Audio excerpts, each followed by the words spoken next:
Ang tulang ito ay malugod kong inaalay sa lahat ng mga Pilipino na nagmamahal at tumatangkilik sa ating wikang pambansa, ang wikang Filipino.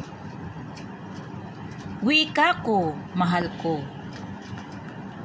Ang wikang Filipino ay batis ng pag-ibig. Pagmamahal ang siyang tanging dumadaloy sa ating dibdib.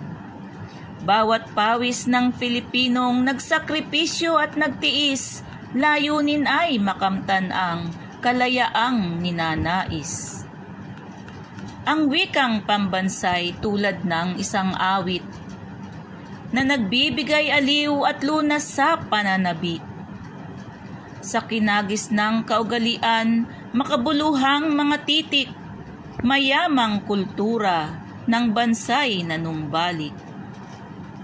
Ang pambansang wika'y tulad ng isang alon, payapang humahagod sa diwang napapagod. Kapag ito'y nagagamit ng may wastong diwa't buod, bawat isla'y nag-uugnay, buong bansay nagbubuklod. Ang ating pambansang wika'y tulad ng isang ibon, nagdadala ng mensaheng kapayapaan ng siyang layon. Malayang naglalakbay sa ibayong dagat may pumaroon, lumipad may nagbabalik, pagsapit ng dapit hapon.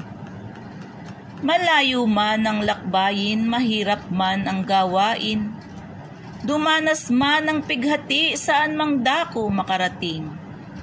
Panatag ang ating loob, pagkat sariling wikang angkin, pag-asa ang daladalang, katarungan ay kakamtin. Saan mang panig ng mundo, taas noong sinisigaw, katutubong wika ipinagmamalaki siyang tunay.